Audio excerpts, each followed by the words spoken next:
Hi, Paramanand Ashok Pawar, working as an assistant professor in electrical engineering department, NB Navle, Sinhagad College of Engineering, Solapur. I have completed my BE from Government College of Engineering, Jalgaon. After that, I have completed my MTech in Power System from TIT Bhopal. Currently, I am having the 8-year teaching experience in a electrical engineering field. Today we are going to discuss about the single phase induction motors, its different type. So let's start the session. So as we know that depending upon the starting method of a single phase induction motor, that means the use of auxiliary winding, the single phase induction motor that is classified as follows. So the first type of single phase induction motor is called as split phase motor. Sometimes this method is also called as resistance start motor. The second type of induction motor is capacitor start motor. The third type of starting of or the types of induction motor, that is capacitor start and capacitor run motor. And the fourth type of single phase induction motor, that is called as permanent split motor. And the fifth type of single phase induction motor is called as the shaded pole induction motor. So as we know that the single phase induction motors are classified into that particular 5 types. So the first type, the name itself indicates, in which we are using a resistance to start the induction motor. So basically this type of starting method is used to start the split phase, that is resistance start motor. So let's start the first type of motor, that is called as split phase motor oblique resistance start motor. So it is also called as a resistance start motor. So as shown in figure, a supply voltage, that is single phase supply voltage, that is V, is given to the single phase induction motor, where I is a current flowing through that particular single phase induction motor. Basically, as we know that according to construction, the single phase induction motor is constructed by basically two basic parameters. First one is called as stator, second one is called as rotor. So as shown in figure, here is the stator part of your induction motor and rotor part is inside the induction motor. So this is the construction of a single phase induction motor. So in a single phase induction motor, as we know that at the stator winding there are basically two types of windings are available. First one is called as main winding, which will be shown here. So this is a main winding, and this is called as second winding, which is called as starting winding or auxiliary winding. So the value of reactances and resistances of main winding, the name, that is Rm, is a resistance of a main winding, and Xm is the reactance of a main winding. So the starting winding has a resistance, that is Ra, and the reactance, that is Xa. The current flowing through that particular auxiliary winding or main winding or auxiliary winding is called as Ia, which is shown by here. And in a single phase induction motor or rotor, that is squirrel cage type of rotor is used, which is inserted inside the single phase induction motor. One of the type of switch that is called a centrifugal switch is used for the starting of a single phase induction motor.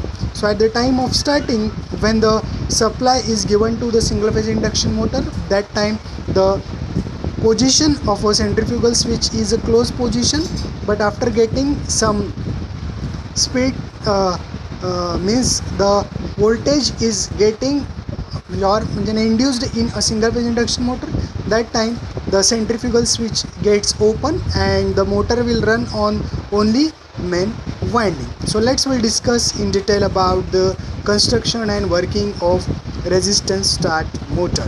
So stator has a two winding called main winding and auxiliary winding. Both are displaced 90 degree apart. So the main winding has very low resistance and high reactance.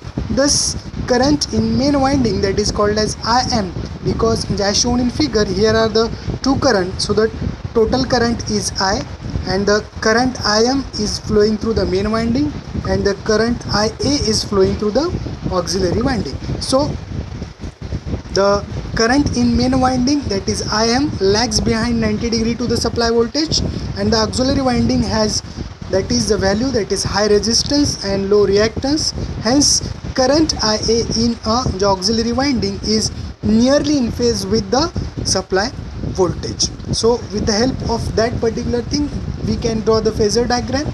So thus there is a time difference, that is phi, between two currents, which is usually not 90 degree but above 30 degree. The phase difference is enough to produce the rotating magnetic field. So this phasor representation is shown in that particular vector diagram. So in a vector diagram in which, that is, V is shown by the supply voltage, the Im is the lagging by nearly about 90 degree, and the value of Ia, that is Im means the main winding current, the Ia is the auxiliary winding current, which is not basically in phase with the supply voltage. So the resultant of these two currents will give you the value, that is total current I will be flowing through that particular single phase induction motor. So the main winding and the auxiliary winding are connected in parallel together during the starting. Due to rotating field, small starting torque is produced about, that is 1.5 to 2 times rated torque. The starting winding is disconnected automatically when the motor reaches to speed about 80 to 85% of synchronous speed. The N0 is the speed at which centrifugal switch is operates. So as shown in figure, so at the time of starting, when supply is given to the induction motor, the main winding has a low value of resistance, means the reactance is large. That's why the main winding current is lags behind the voltage, and at the same time at the starting, the auxiliary winding has a low value of resistance, high value of resistance and low value of reactance. So we'll get the value, that is Ia, means the value Ia is in phase with supply voltage. So we can get the phasor difference in between that particular two. We will get the rotating torque. So at the time of starting, the position of centrifugal switch, that is called as closed position, and after getting the 80 to 85% of rated speed, the position of centrifugal switch remains the open circuited and motor will run at only on a main winding. Hence this auxiliary winding is only operates at the starting of a single phase induction motor.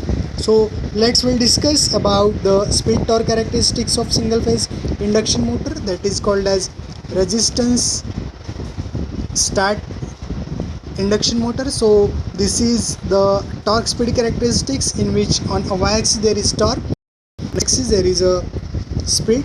So at the time of starting, the phase induction motor's speed torque characteristics is shown by this graph, that is when the both winding, that is main and auxiliary winding, are operated in a circuit, and the position, that is N0, will shows you the centrifugal switch. When it is operates, then the motor will be running only on a main winding. So this is the torque speed characteristics of a single phase induction motor, which is called as resistance start induction motor.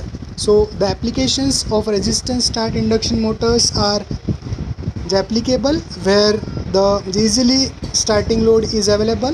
So the best example for that particular resistance start induction motor is a washing machine. Second one, that is food mixer. The third type of machines, that is floor polisher. And the fourth type of application of resistance start induction motor, that is small drills. So in this way we are discuss about the resistance start of a single phase induction motor.